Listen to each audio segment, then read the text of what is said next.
With welfare reform sweeping the nation, New York's mayor has proclaimed he will end welfare in the city by the year 2000.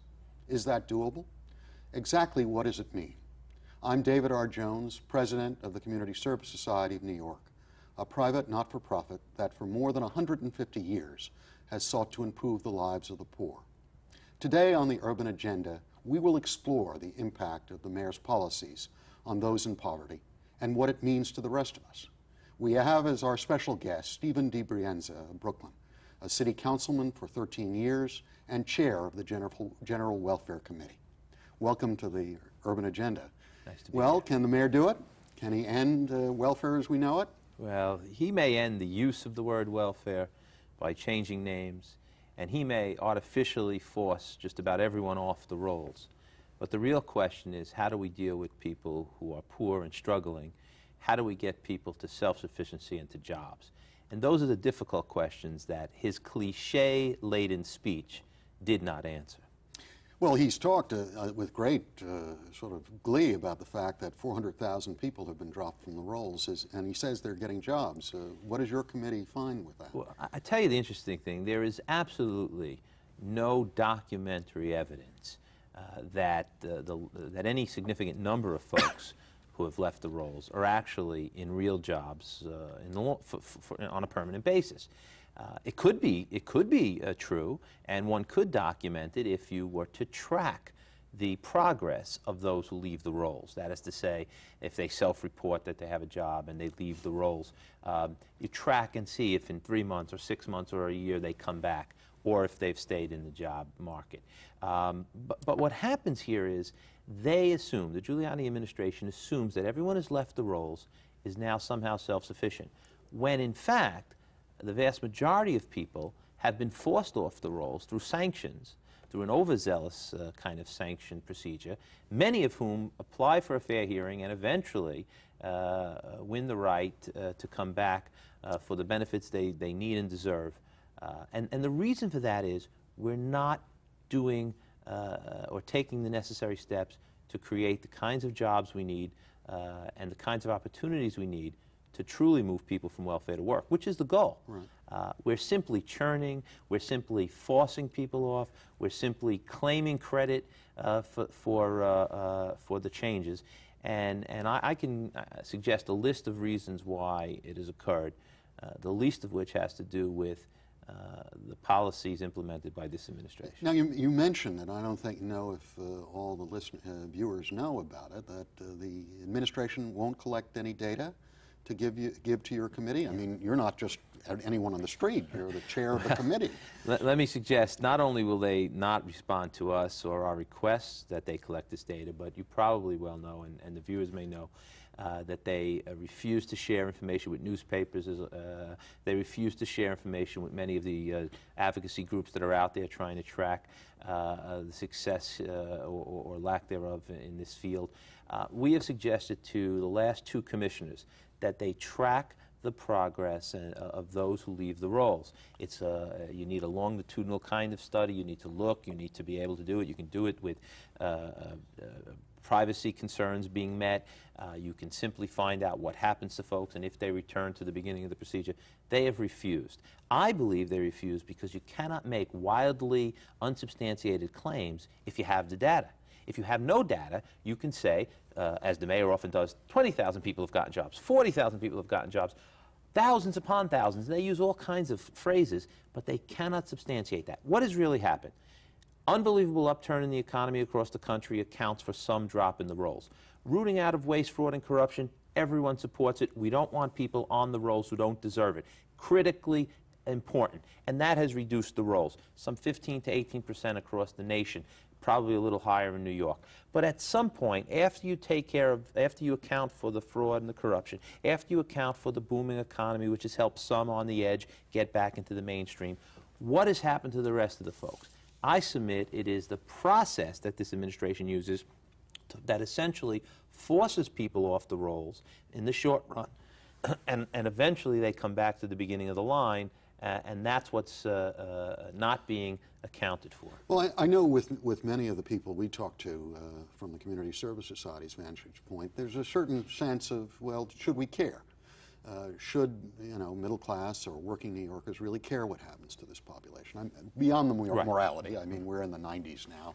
Morality is certainly taking a back seat, but should we care? Are there any implications for the city and its health of allowing this? I think there are enormous implications, and the key argument here is to show the links between the plight of the poor and those involved, for example, in the welfare system, with the very next level of folks, the folks who are in entry-level jobs and semi-skilled kinds of jobs. If we don't do more as a city to create opportunity, to create labor-intensive jobs, to create entry-level minimum skill jobs, what's going to happen is as people are forced off the welfare rolls, they themselves will compete with the folks who are already working at these entry-level positions, doing a couple of things: forcing some to win and some to lose because there aren't enough jobs, probably depressing wages even further, making it more difficult for everyone. That's one sort of ramification that affects us all. The other ramification is in the public sector. For years in New York, it had been a way to kind of move through a working class to middle class existence to be a parks maintenance worker or a highwayman or a sanitationman or a street cleaner. And these were good, noble professions that people, you know, engaged in and raised their families. Today, that will not happen because the mayor continues to downsize the public sector to the unbelievably large degree, because he has the unpaid WEP workers, work experience program workers, to provide the same service. So we have a situation here where the plight of those on welfare and their children will affect all of us unless we do some key things like create more jobs, allow for those in these entry-level jobs themselves perhaps to train further, to move up, to make room, unless we deal with the question of the children. I mean, there are thousands upon tens of thousands of children, of mothers who are still in the welfare system, and what's going to happen to them from a point of view of childcare, education, health, if in fact they're not taken care of.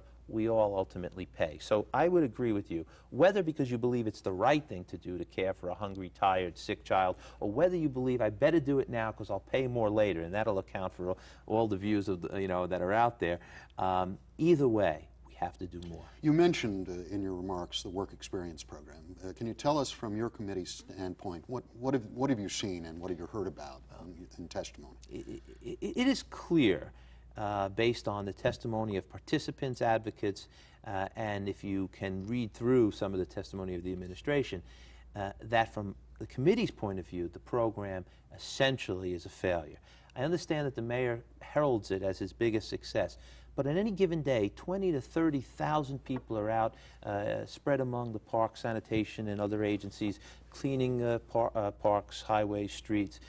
And while the notion that they give back to society for the benefit they receive is in and of itself a fine and noble idea, the reality is they've become a permanent underclass of folks pushing brooms with virtually no hope of being hired by the public sector as it continues to downsize, or the private sector as educational and technical requirements continue to rise. So to suggest that somehow this world of work skills, which is what the administration says, they gain a world of work skills, dressing appropriately, answering to authority, appearing on time, that somehow that world of work skills will magically translate to a job where they'll be paid enough to raise themselves and their family is simply folly. What would lead to that kind of experience, that kind of existence, would be the creation of more jobs, of more entry-level jobs. I mean, the fact of the matter is, going from welfare to work should be a two-stop procedure, from welfare to workfare, ultimately to work a real job. In this administration, workfare, the work experience program, has become an end unto itself. And so people clearly, if you want to give the mayor credit for this, and I guess some do, he has moved people, by and large, more and more of them, from welfare to where? To workfare, virtually to a permanent workfare condition. That's not enough. We need to move people from welfare through workfare to work if we're going to succeed. We've heard through my social workers and others that one of the complaints about the WEP program is there is no sort of benchmarking and research as to whether a person even comes to work on time or does excellent work that they could actually use. say, look, I, for the last 15 months, have been working and have gotten an exemplary record. They're not even keeping that kind of material record. You know, and it's worse than that, David. I had a park. I have a park literally around the corner from my office. A park worker is assigned. In addition, a web worker. He's doing a really terrific job. He's gotten to know the community. People have worked with him, respond to him. He's really fully integrated into the community. Comes to my office the other day and says, by the way, my supervisors told me now that I must cover 4 parks, a little bit of time, you know, spread over the 5 days each day. Almost impossible to do a good, meaningful job. Instead, he should have been rewarded for doing such an excellent job at one park, perhaps by being given a parks job, either seasonal or eventually full-time, by somehow being moved from where he's been, which is welfare, to workfare, where he is, but to the ultimate goal of work.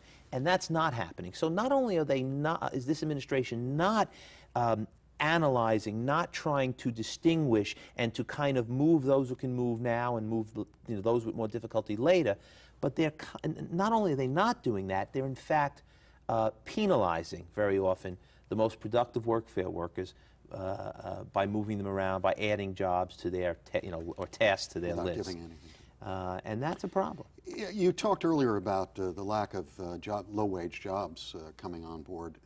We're just about to release a study in the next few weeks which details the fact that New York City trails almost every other urban area in terms of creation of any jobs, which seems to be counterindicated because Wall Street seems to be doing so well. If you had the power to do it, how would the city go about trying to encourage low-wage jobs that people might take? I'd make a couple of suggestions. We have focused our hearings in the last 8 months not so much on the emotional side of this argument, how bad it is to have a mother with a child forced to push a broom, or a student to drop out of the city university in order to complete an assignment, because those are interesting and important philosophical arguments. But the practical side, how are we going to expand the job base? What does the economy really show, given this general boom? Mm-hmm. First fact, a growing jobs gap. In any given month, 300,000-400,000 folks who are in need of work, between recent graduates, unemployed, and welfare recipients, and nowhere near that number of jobs out there. So the gap continues to grow. We had the state controller's numbers, we had the city controller's numbers come in and document that. How can we do it? We've made some suggestions. Let's get behind a bill that I've introduced, which would be a transitional jobs bill.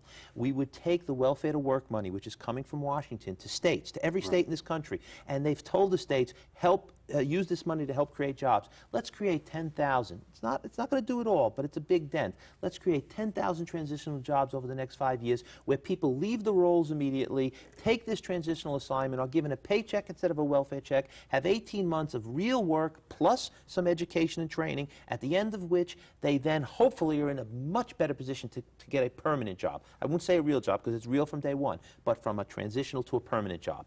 Let's take a look at some other things. Recycling in the environmental industries of this city.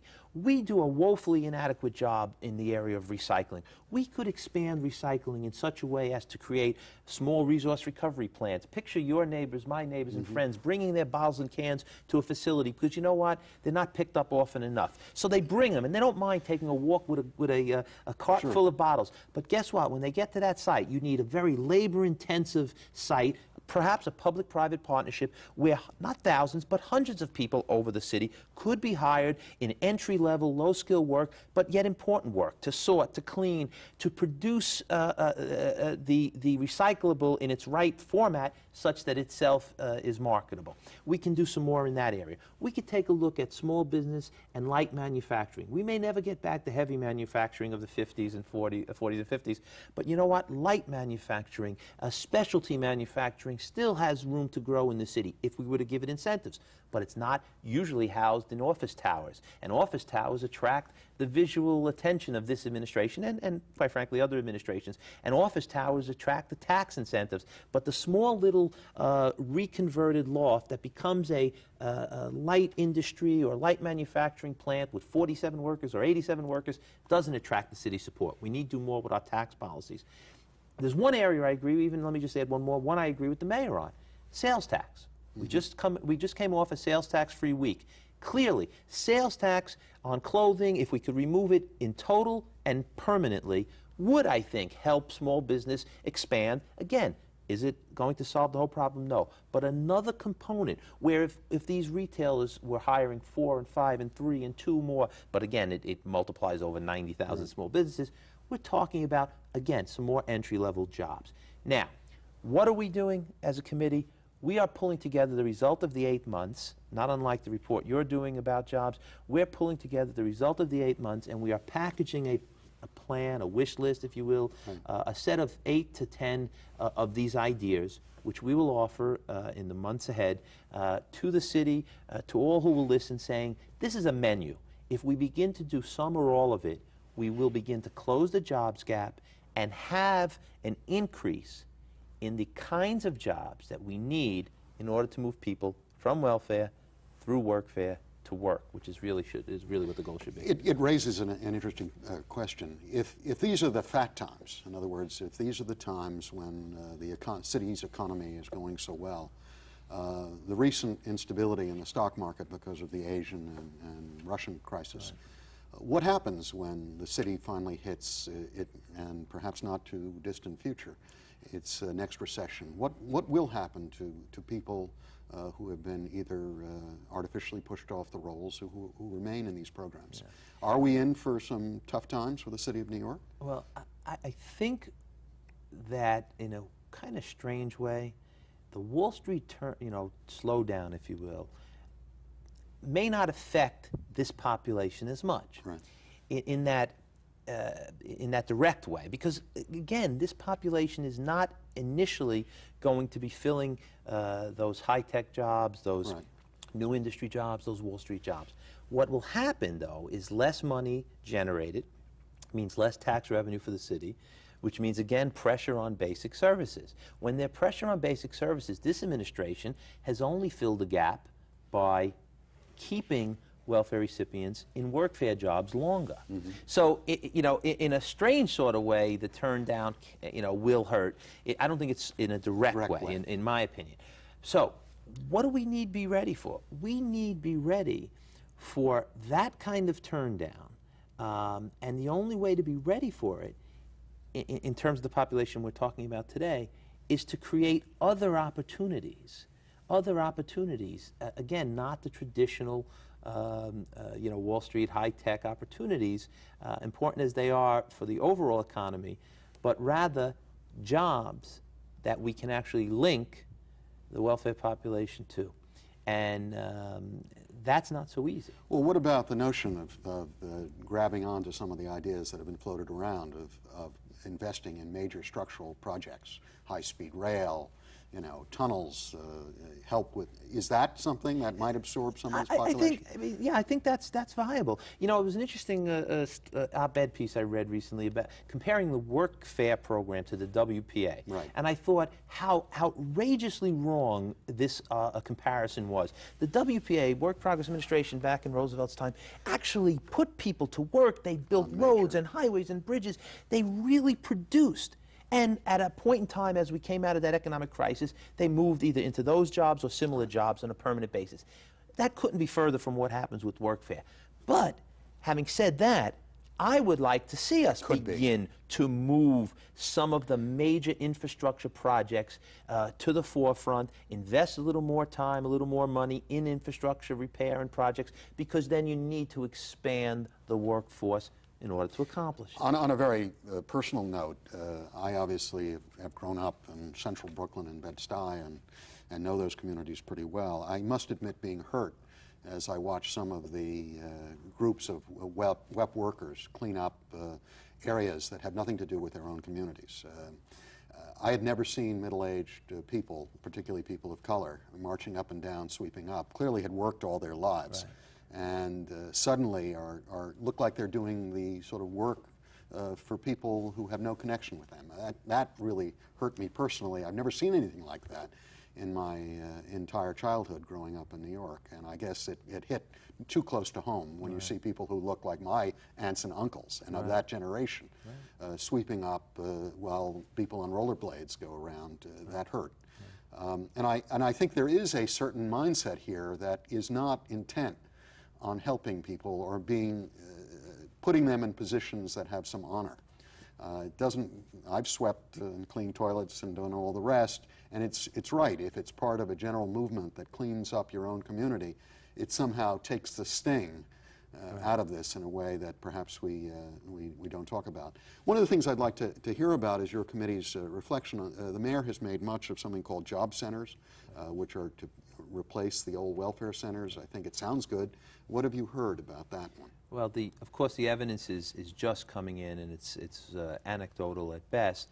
But the fear here is that we've changed the name from welfare center to job center, but have done little else to actually move people from poverty to self-sufficiency. What we're hearing, maybe 8, 10 people show up at a particular center that's been changed, and from day one, they are provided with obstacles to their application process. The administration will tell you their challenges, their question as to what other alternatives they have, whether anyone can help pay for their existence, whether they've looked for a job. They're given a number of tasks to perform such that they can be diverted from ever entering the welfare stream. Now, frozen in time, it's hard to argue that we would want to encourage more people to be on welfare. And that's what this administration counts on. They say, well, no one's going to argue we want more people on.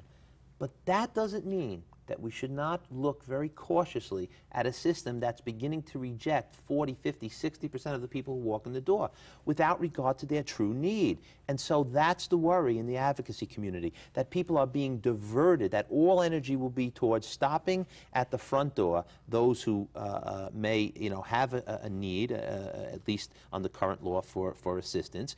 And, by the way, if it's a mother with a child, what about food stamps? If it's a mother with a child, what about Medicaid? You may ultimately not get your welfare payment because of finding some employment, but you may still be entitled to food stamps and Medicaid.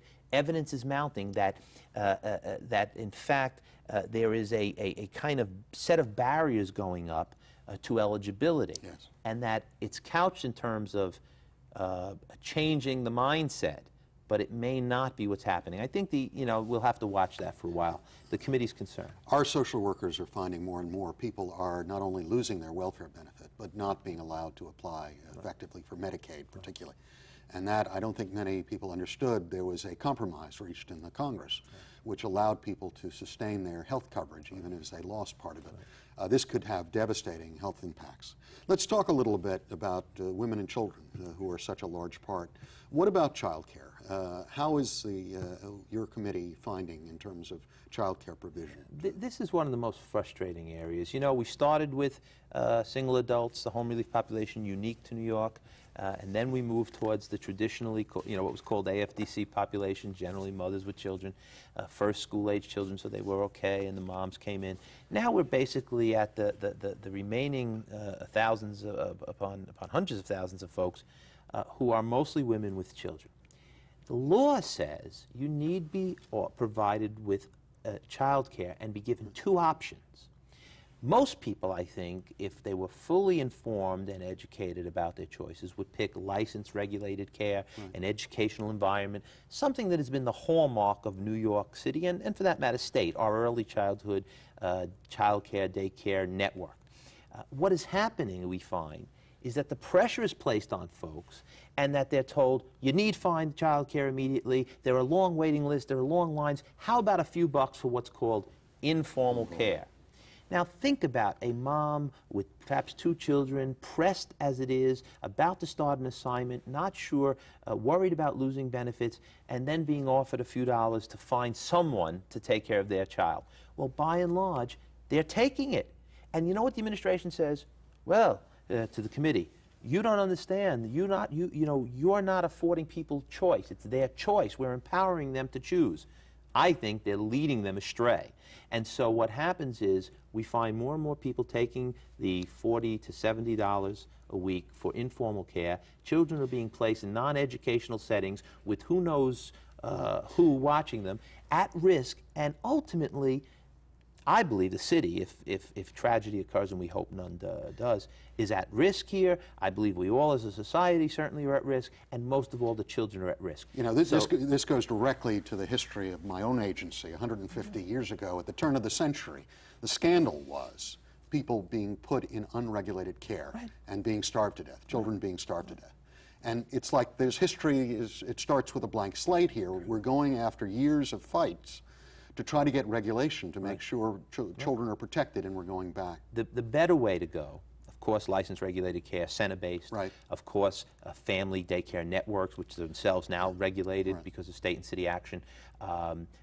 But the better way to go is to expand those networks, perhaps even train and certify more people as care providers, limited to 3 or 4 children, a safe number. First off, we'd be generating a new source of employment from people who are trained and educated in the area. Again, providing both a job and a service to 3 or 4 children of other folks who themselves have to be perhaps involved in their work assignment, their education assignment. So there is area here to be creative, but the city goes for the quickest solution that applies to the largest number of people. And I submit they're pressuring more and more people into informal care under the guise of full choice. And it really is going to come back to hurt the children most, the families, and ultimately all of us as New Yorkers. If we don't care for our children, then all of the rest of it, by definition, falls short, because the children are next. And they don't seem to care about it, and that troubles me the most. Well, thank you, Councilman. I think after hearing you, we all know that the City Council at least won't stand idly by. We appreciate it. Troubling issues remain about the mayor's sweeping statement that we will end welfare by the year 2000. While it sounds good, it may not be realistic. We can't simply cut off people from what may be their only alternative to starvation. Yes, we should try to move as many as we can into jobs that allow them to support their families. But we can't and we must not shut the door on humanity. As we at CSS have discovered in a century and a half of working with the poor, ending welfare does not equal the end of poverty. Ending poverty would be a more laudable goal for government. This is David R. Jones saying thank you for joining us for the Urban Agenda.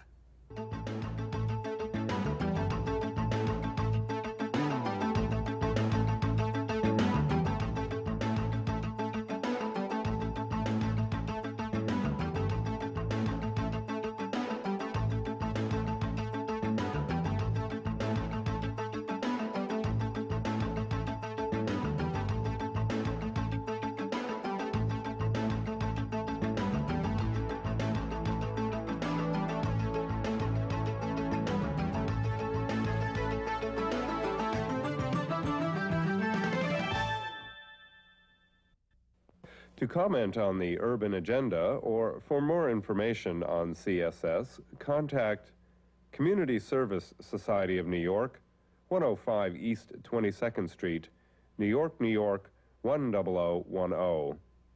Area code 212-254-8900.